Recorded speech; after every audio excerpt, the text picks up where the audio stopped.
Hello, this is the last video on modeling of vehicles. In this video, we focus on tires. We will review what the slip angle and slip ratio of tires were, and we study them a little bit more. Also, we introduce some tire models to complete our dynamics model of vehicles. So previously, we talked about vehicle dynamics, lateral and longitudinal. Also, in the last video, we talked about actuation, steering, throttle, brake. In the equations we obtained, both lateral and longitudinal cases, we saw terms which were forces of tires, lateral forces, longitudinal forces. In order to study these forces better and have a more precise model to use in simulation and designing controller, we need to study the tires too, because the forces, those lateral and longitudinal forces, are created in the tire. So we need to have a good model of the tire of our vehicle. Previously, we saw the definitions of a slip angle and a slip ratio. Since they might be confusing, I'm going to quickly review them here so that we see both of them in the same video and we know what the differences are.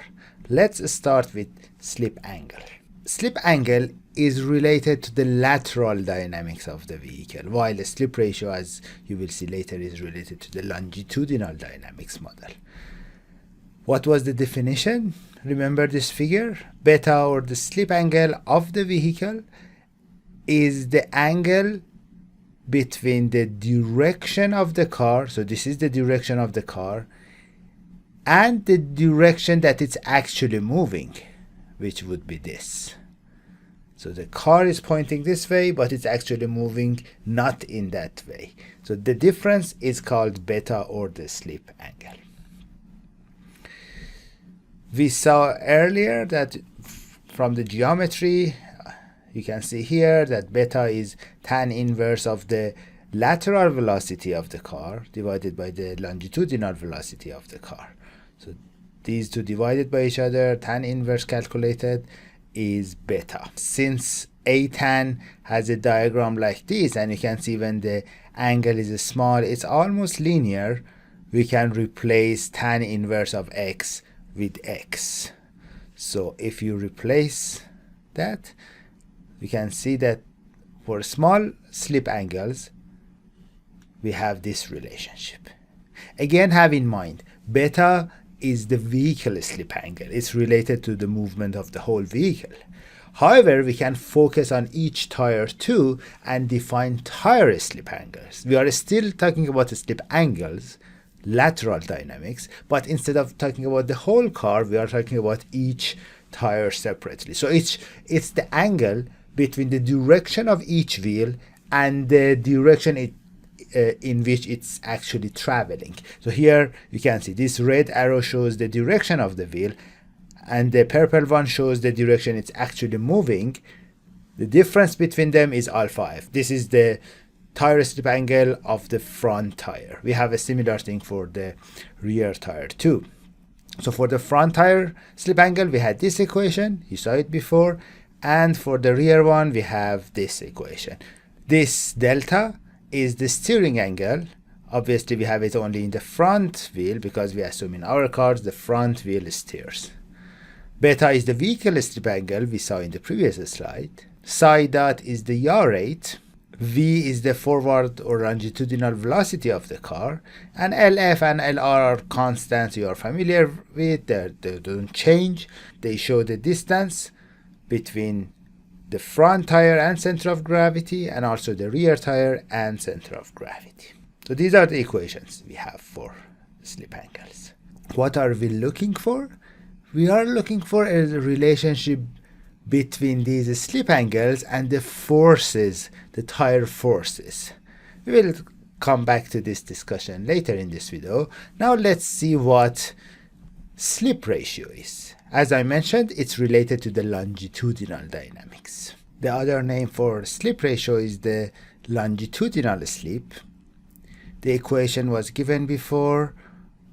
This S is the slip ratio, and it's equal to the wheel angular speed omega multiplied by the tire effective radius r, and v is the vehicle forward velocity. So you remember I talked earlier about this, that when you have something circular rotating, the linear velocity of it equals r omega. R is the radius, omega is the angular velocity. So this is in the normal cases, so if there is no slipping happening. However, in practice, a few things might happen. This term omega r might be greater than the linear velocity. I suggest you pause this video, think how it's possible. In this case, we say the wheels are spinning. You might have seen this while cars drift or they are on icy roads. They rotate faster but not moving linearly as much as they should. So omega r would be greater than v. This happens always while the car is accelerating, and it creates a force, a longitudinal force, which causes the traction of the car. On the other hand, we might have cases that omega r is less than v. We are moving linearly, we are doing the translation faster than the wheel is rotating. And this happens, as you can imagine, while we are braking. This is called the skidding. We reduce the rotation of the wheel, however, the linear velocity of the wheel is not reduced that fast, so there is a difference between them. And finally, an extreme case of this second case is when omega r is 0. It means the wheel is not rotating. We say it's locked. Again, you might have seen it in heavy or panic braking, when you slam on the brake and wheel is locked, however the car moves. In modern cars, we have anti-lock braking system or ABS exactly for the same reason. We want to prevent this case. It's not good. ABS prevents the happening of this last case. Okay, let's see what a tire model should include. A tire model, like any other models, has some inputs and some outputs. The output is obvious. We want the model to describe or give the lateral force and the longitudinal force. What are the inputs? Well, the tire slip angle, now you are aware what it is. Slip ratio, again you are aware what it is. The normal force, we talked about this briefly in a previous video. And also the friction coefficient, the friction between the tire and the road.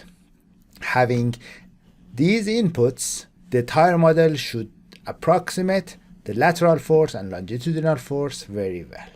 The field of tire modeling is a very well studied field. Many researchers have been working on this topic for years, and there are lots of different models available which describe the behavior of tires. These models can be categorized into 3 main groups.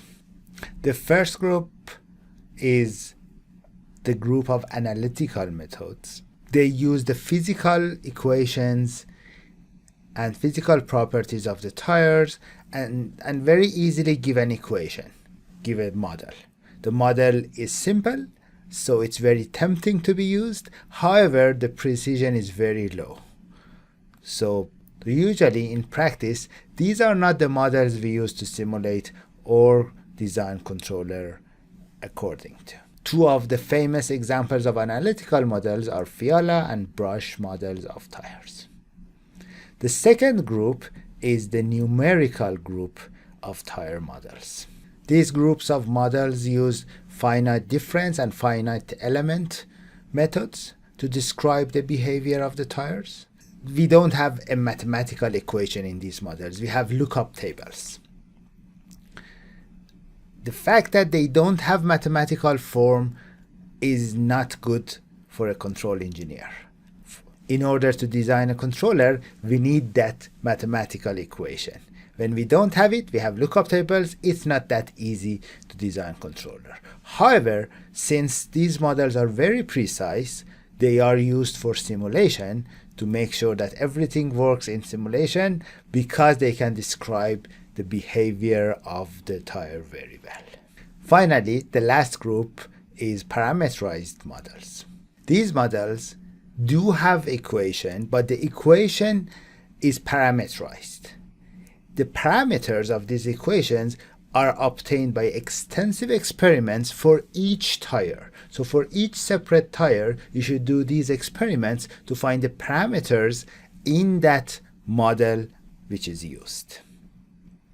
These models are widely used in industry and in research. They work very well. We have a mathematical equation. We use it for control. We use it for simulation. And as I told you, most of the models used in industry are parameterized models. 3 of the famous examples are linear, Pacheco, and Dugoff models. As I mentioned, these models are very suitable for model-based control design. Let's focus on 2 of them, linear and Pacheco, in this video. In the linear tire model, we assume there is a linear relationship between the slip angle and force. I'm talking about both cases, longitudinal and lateral. So you can see we have a piecewise function. When the slip is small, both here the longitudinal or the lateral, you can see the linear relationship between the force and slip. When we reach a number alpha max for the lateral case or S max for the longitudinal case, then we reach the maximum force exerted as explained by this model to the tire, Fx max or Fy max. C, or the slope of this line, is the parameter that we need to do tests to identify for each tire. Well, this model is very good when the slip is small, when we are in this region. As it gets bigger, especially when we reach this saturation part, the performance of this model goes bad. In spite of this, if your autonomous vehicle is designed for an ODD where you are sure that your slip angle is not very high and you are sure in this region, then this linear tire model is good enough to describe it. However, that doesn't include all the possible scenarios. In some scenarios, the slip might be increased and we might enter the saturation region, and in that case, linear tire model is not good enough to describe the behavior of tires. Finally, I want to talk about the magic formula tire model. Why magic formula? You will see in a couple of minutes. It's also called the Pacheco tire model.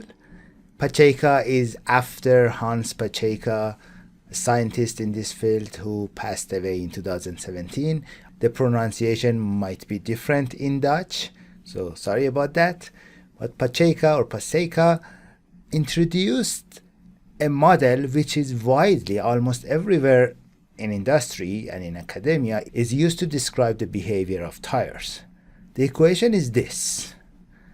It might look strange. We have sine, tan inverse, and another tan inverse inside that, and everything is inside this sine multiplied by d. We have some parameters which need to be identified for each tire separately. There are some experiments we do on each tire. We find B, C, D, and E for each tires. So more about this, how to find these parameters, what they are, in the optional readings I have uploaded for you. This model works for both lateral forces and longitudinal forces. So X can be a slip ratio or a slip angle. It doesn't matter. If you use the slip ratio, you will get the longitudinal forces of tire. If you put the slip angles, you get the lateral forces on tires. And it also inside this model, friction coefficient between the tire and road is included. You can see this is the behavior of model on, for example, this is a dry road, this is a wet road, this is snow, and this is on ice.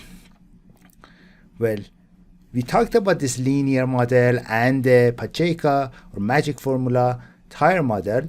Let's see how precise they are. We can do that by comparing these models with the actual numbers we get, actual relationship between forces and slips we get by practice, and this is done in several studies, and you can see these blue points are the experimental data. This is for the lateral case, this is for the longitudinal force case, and the orange one shows the linear model obtained for each case. The parameters are obtained, and the yellow one shows the Pacheco model. Look at both models and see how well the Pacheco model is describing the behavior of forces. The linear one is good before the saturation in the linear section. Here, it must be very close to 0. When we deviate, the linear model goes bad. But look at the Pacheco model. Look at the magic formula. Even after saturation, very well follows the experimental data. It's an amazingly good model. This behavior is very nonlinear, but you can see, again, in both sides, it represents the experimental data very well. That's why this model is called the magic model, and that's why it's used almost everywhere when dealing with tires, and that's why in this course we give it a heart. We are done with modeling. Starting the next video, we will talk about designing controller. We will design longitudinal and lateral controllers for our autonomous vehicle. Thank you very much.